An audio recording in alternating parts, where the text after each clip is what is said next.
chapter, but because, you know, you're good readers, you don't need to come here for me to read that chapter aloud to you. I've included another couple of ideas, and also it occurred to me as I was creating activities for creativity, thinking skills development, that a lot of them incorporated critical thinking abilities. It's very difficult to separate the two sometimes.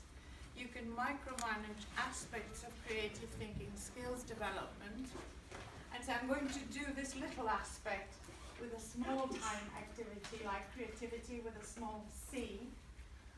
But when you go to the bigger picture activities, it's kind of difficult to separate. In any ways, we cannot dissect the brain and understand exactly and precisely what is happening. My name is Marisa Konstantinidis. I know some of you, but not quite a lot of you, so it's really good to meet new faces, new people, and make new friends in English language teaching. So thank you very much for coming this morning. I'm Greek. I live in Athens. I run a teacher development center that does a lot of training for CELTA and Delta, the well-known Cambridge courses, and a lot of other things besides, like, you know, whatever training centers do. Most of you are teacher trainers anyway, so you know what I'm talking about. I have been a teacher and trainer for quite a long time. I'm not going to tell you exactly how long this morning. Can you think about this number? What does it mean? What does it refer to? Can you guess the number? What it's referring to? The teacher I train more. The training sessions that you did, you have done so far? No. Any other ideas? Okay, I have only 30 minutes, so I'm going to tell you. It's the number of big and small decisions teachers make every day. It's a number, I don't know, if it's a hypothetical number. I found it somewhere on the web. Somebody kind of sat and thought what kind of decisions we make every day. If this number is not quite precise, and it never is, however, it does reflect the huge number of decisions we have to make every day. So why I think it's important to develop creative and critical thinking? Teachers need it. They need to plan lessons. They need to plan courses, big and small. They need to adapt materials that they use in their daily lives. Course books don't come made for your learners, for their learners. They need to create their own materials and do that very quickly and sometimes off the cuff. You know, you come in, you go in to substitute, an activity didn't work.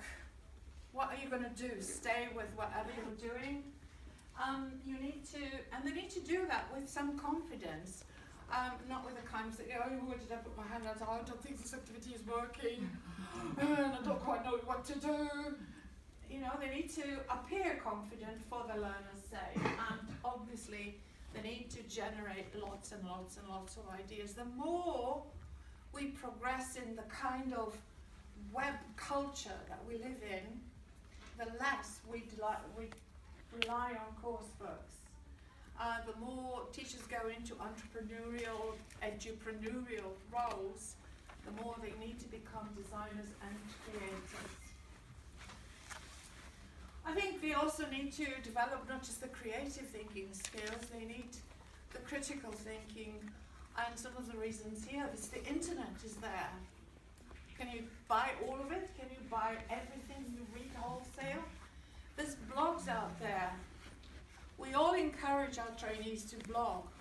Some of them regurgitate ideas and they're great, and some of them produce ideas that are not very well put together. So there's a lot of rubbish out there on the web. And we encourage some of that rubbish because it helps people develop. But it doesn't mean that we should believe everything we read or that our trainees should. The quality of the content that's out there on the web is very dubious sometimes. It's just a course book up on the web with gap fills. You know, I can do that on the page. I don't need the web to do gap fills and multiple choice. All these ready material sites that teachers like, a lot of them don't contain quality material. There's lots of gurus out there. And the gospel that they preach is not always appropriate for every teacher, every context, every learning and teaching reality. Think of a guru that you recently maybe tried to dissuade your trainees from. Yeah? Okay, I don't want to have names named because I know some of these people and I will tell them. But trends and fashions, you know, trends and fashions. Some of us probably have witnessed them more than others. I can see my friend Sue Claire did. So there's trends, there's fashions, and we need our critical thinking skills.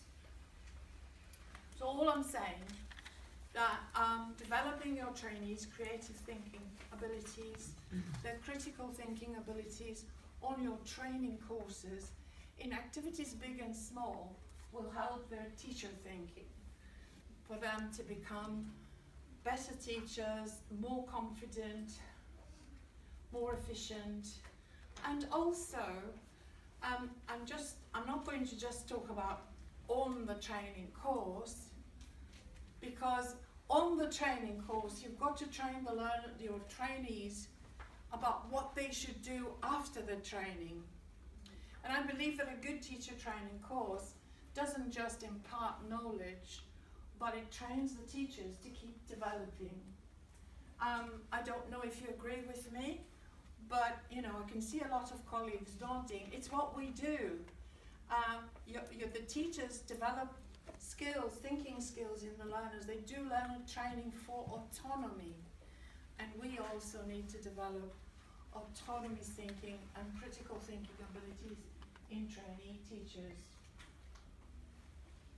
So this is a blank slide. And in 2015, the World Economic Forum thought that these were the 10 topmost abilities that people needed in the professional world. And they needed complex problem solving, being able to coordinate with others, managing people, critical thinking was very, very high, negotiating, controlling quality. You know, there's echoes of many things related to creativity and critical thinking in various categories here.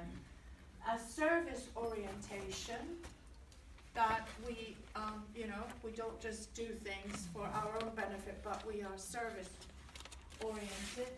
Judgments and decision making, again, back to problem solving and critical thinking. It's a bit repetitive, I think, but active listening and creativity. By 2020, complex problem solving still remains at the top, but critical thinking and creativity have risen to the top to deal with the new world of information, interaction, connectivity, and progress, if you like, technological progress. We need to have more critical thinking and creative thinking abilities. And I think some of the things that we need to help our trainees do is to learn to connect, to learn to persevere in their efforts to become better teachers. They need to unblock any resistances they have towards developing creative thinking skills, because a lot of people think, oh, I'm not creative. Yeah, do you get trainees who say that? I get a lot of calls, you can do this, but I couldn't, because you are so creative. But I'm not more creative than anyone. All of us have potential to be creative. It's just some of us were told that we could not be creative because it's not part of our culture, it's not part of our social environment. It's too artistic, arty. It's connected with kind of being flighty. We need to teach them to curate, particularly curate the web. The web is out there, it's a wonderful tool, but our trainees need to learn to curate it, and in order to curate it, they need to be critical and reflective. So these involve learning, sharing the learning, because sharing brings more learning, practicing obviously things that they learn, and trying out. If you're not connected, you're not going to get a lot of feedback from anyone. You just, shut up in your own shell, you try things out that don't work. It's a little, like a little mouse. On a training course, I'm going to share a couple of activities with you because time flies and I don't have very much of it. I'm not doing too badly here. I've got another 20 minutes. I want to show you some activities, and each time maybe we'll think if it's just creative thinking or critical thinking or both. I'm not going to go into smaller dimensions of different aspects of creativity, which I'm hopeful you will find in the book that I will suggest. Some conditions for activities to generate creativity and promote it in the training classroom, and incidentally in the learning classroom as well, yeah? Learning languages, learning anything. They should be playful, they should be fun, they should be well scaffolded, supported, they should be safe. People should feel safe to say any silly thing that comes to their head, because you cannot be creative if you feel, you don't stick your neck out if you feel threatened by others. So you need to create safe environments for people to practice their creativity. They need to be, for me, maybe some people don't agree with that, a little bit crazy and paradoxical. I think the funny bone is very important, and tickling it very often is quite good for generating creative thinking. They need to be emotional and involve the affect, and they need to be praised, and not praised just for the result, but praised for the process, for the effort. Not what you did was great, but I really appreciated the way you worked towards solving the problem. Creativity thrives within constraints. If everything is safe and easy peasy Japanese, it doesn't really actually, blossom in any way. It benefits from the paradox, I think, is triggered by what is unusual and strange and a little off. When things get to normal, it dies an untimely death, and is sparked off by humor and is revived by exaggeration. Does that find you in agreement? Yes? I think, not all of these conditions need to be met.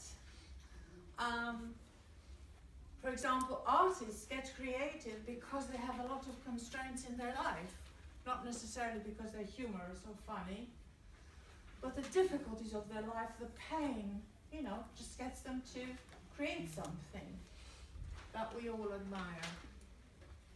I'm talking about certain conditions maybe that generate creativity. So let's look at an activity that we could do that maybe covers some of these aspects.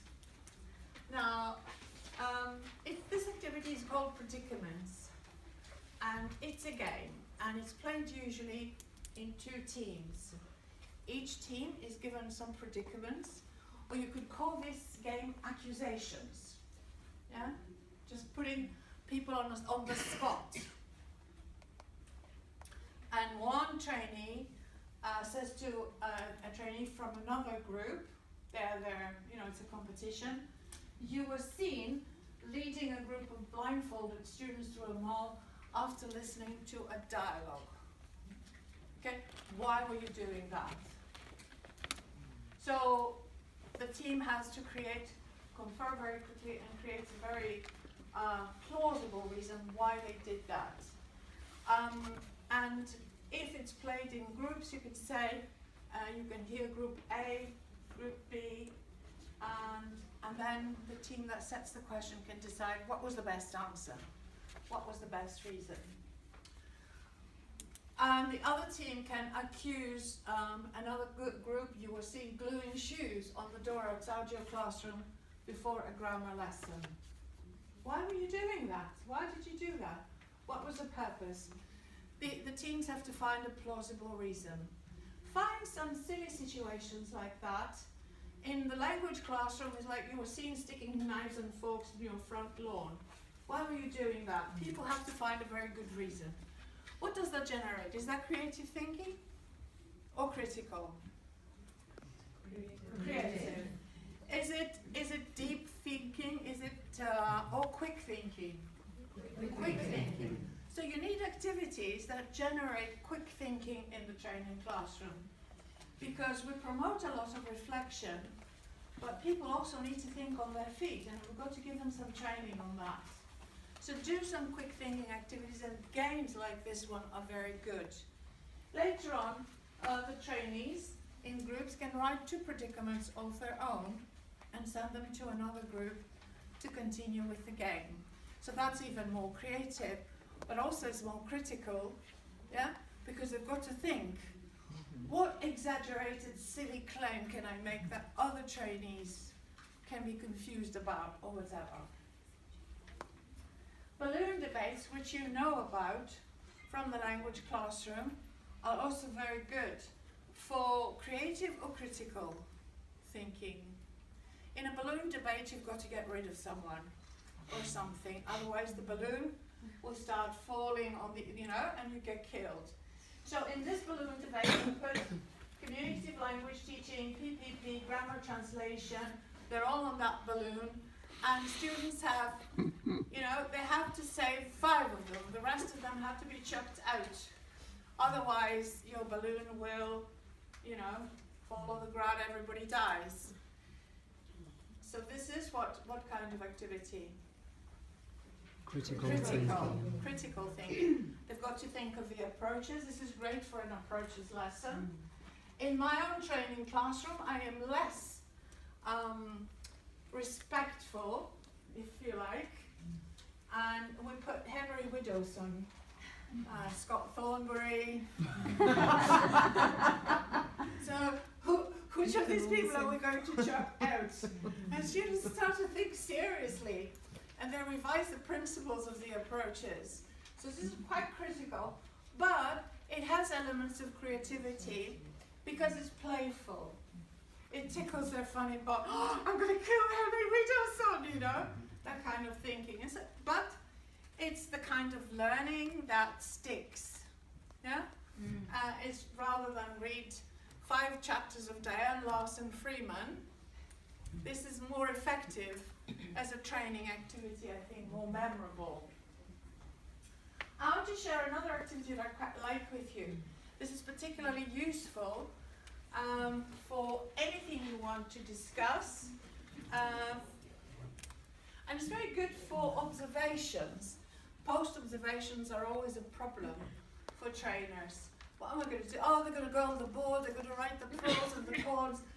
I'm going to give them some criteria. You look at the classroom management, you look at the language. You do these things, don't you? We all do them. This is great, this is fine. We make them aware of the criteria. But De Bono has a great activity which I thought would be very nice for adapting to that, and it also generates both creative, I think, and critical thinking. And it's the 6 thinking hats. So you could give each trainee a thinking hat for the lesson, and in that particular lesson they think the white hat is about data and information.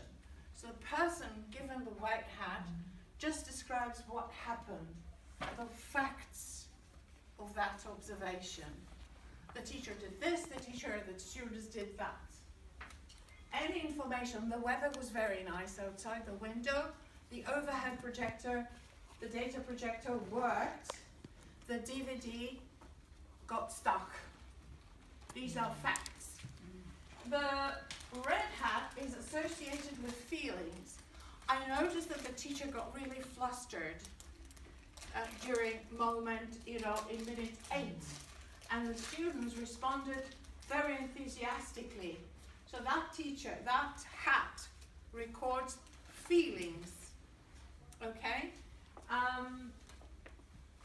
But without justification or prejudice, just records the feelings. That's what they notice.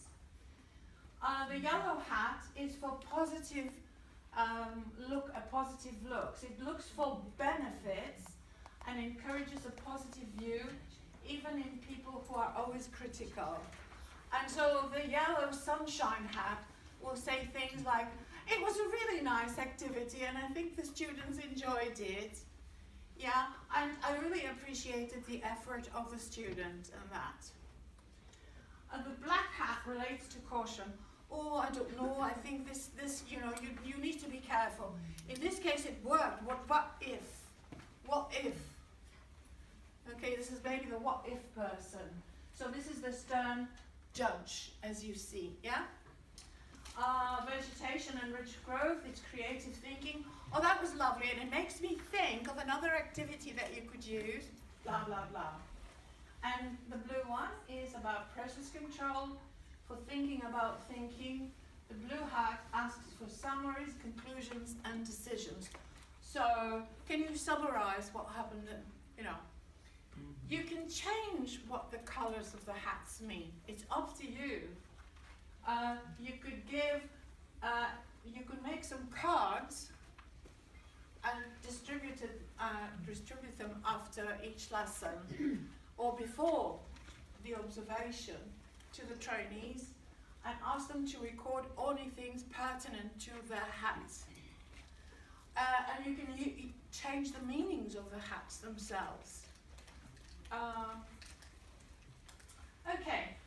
Another quite good activity for generating possibly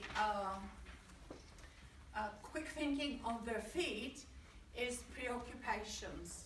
Preoccupations is an activity that I might do at the end of a session where I've done maybe controlled versus restricted versus authentic practice, yeah?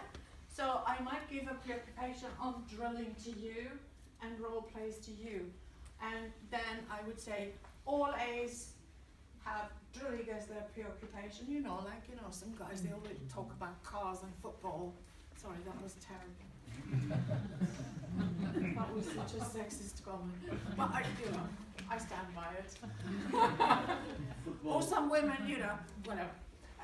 So, give them a preoccupation and then hold a brief discussion trying to draw the other person into their preoccupation without breaking the flow of the conversation. So one person might begin by saying, oh, I love drills. Drills are so exciting. Young learners love drills. You can get them to repeat forever and they never get tired. Who wants to do role play as my opponent? Anybody? No, I'm shy. Okay, so the other person will say, well, you're right, but drills are quite limited, so you need to extend students and kind of get them into more meaningful activities. So what about using a role play now and again?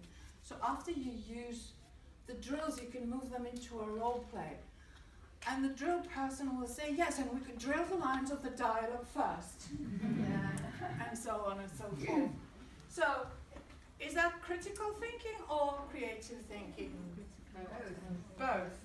And is that slow, reflective thinking or quick thinking on your feet? Quick thinking. Does it also check knowledge? Yes. Okay, so it does more things at one, and I think it's a very simple activity to organize. And a lot of my activities are quite simple. Okay, this is a typical desert island activity. You know how it works. So the desert island activity works like this. You say to the learners, you are going to be on a desert island for a week. This is what you have. You have to choose 5 items, the most useful items. you can change the scope of the activity and not say desert island, you know, for a week. These are 20 things, and you want to organize an effective reading lesson for a class of young learners. Which items will you choose from the list? Okay, so that's critical. It generates reflection and some creative thinking, possibly, because they will try to adjust, you know, or adapt the use of items on the list so they could become useful for a particular lesson. So again, it's a more holistic type of activity. Critical thinking involves evaluating as well. And if you want to go to this link and maybe add something later, I've started there's a great tool called TriCider, and it can be done live. You don't need a login. Let me go back to my presentation because I shouldn't be here. Oops.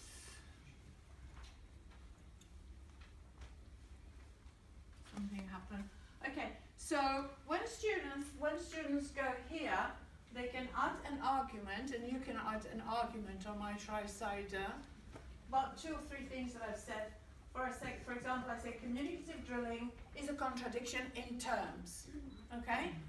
So you can write a pro, an argument for, and or arguments against. The tool allows trainees to write for and against arguments for each statement you make. And they can also add their own ideas underneath that. This is a great tool for reflection, and you know, when you've done a particular topic area and you want them to evaluate maybe approaches or certain techniques or a unit in a course book, whatever, you can put some stuff here and they can add arguments for and against. In the end, they can vote which arguments they like the most, and they can see which arguments worked best. I learned this tool from Nick Peachy, who has a really nice article in his blog. If you know Nick Peachy's blog, but if you Google Nick Peachy TriCider, you will find a couple of TriCiders he's created to demonstrate, and something that he's done on his blog.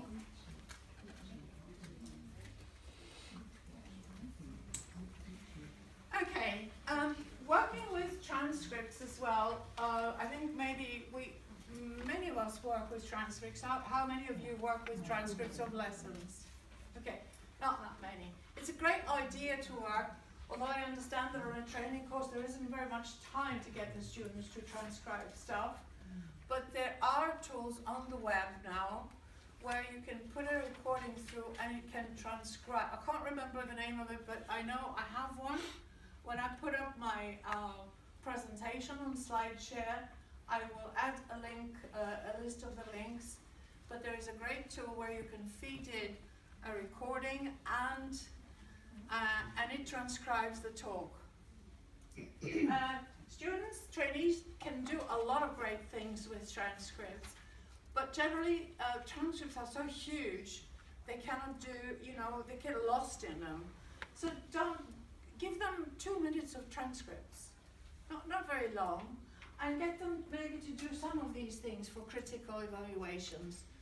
Mark all unnecessary talk, underline it or highlight it. That helps with overuse of language by the teacher. Add an activity after each stage for a better transition, yeah? Or add some scaffolding to activities you feel didn't have enough scaffolding. Or omit anything, delete anything not needed, or marked, or draw a line over it. Or change stages or activities in some way, so you think, in any way you think would make them more effective. So working with transcripts is quite good. The big picture for teachers to develop these skills, as I said in the beginning of my talk, is for them to plan lessons, courses, activities, materials, to think fast on their feet, not to believe everything everyone says, even their own trainers. Sometimes, because we have our own hang-ups as well. And we recognize it because we're professional people. So they need to develop their own teaching persona, they need to develop their own teaching style, and to do that, they need to be both creative and critical. There's lots of tools out on the web for remembering, for curating, for example, Delicious or Digo or other curation tools for understanding and developing knowledge. Twitter, ELT chat every Wednesday at 7 o'clock, you know. Get a Twitter account and come talk to us. For applying, you can do lots of things with animation tools, with picture tools, with picture editors. And for creative and evaluating, creating wikis, creating collaborative spaces, and so on for your learners. These are good for autonomous professional development as well. And I don't know what happened. And these are some of the curation tools that you can help your learners learn. If you want to take a look at the link, it's a collection of curation tools that I put in there. Okay? The big picture involves doing all these things. Okay? And these are some of the tools. I will put this presentation up on SlideShare. Look for it under my name, Marisa Constantinidis, if you're interested, and I'll add a couple of other links. Download also this free book. You can look for it by its name. You get it. It's very easy to find on the web. Creativity in the English Language Classroom. And that's about it from me. Thank you very much for coming. Thank you.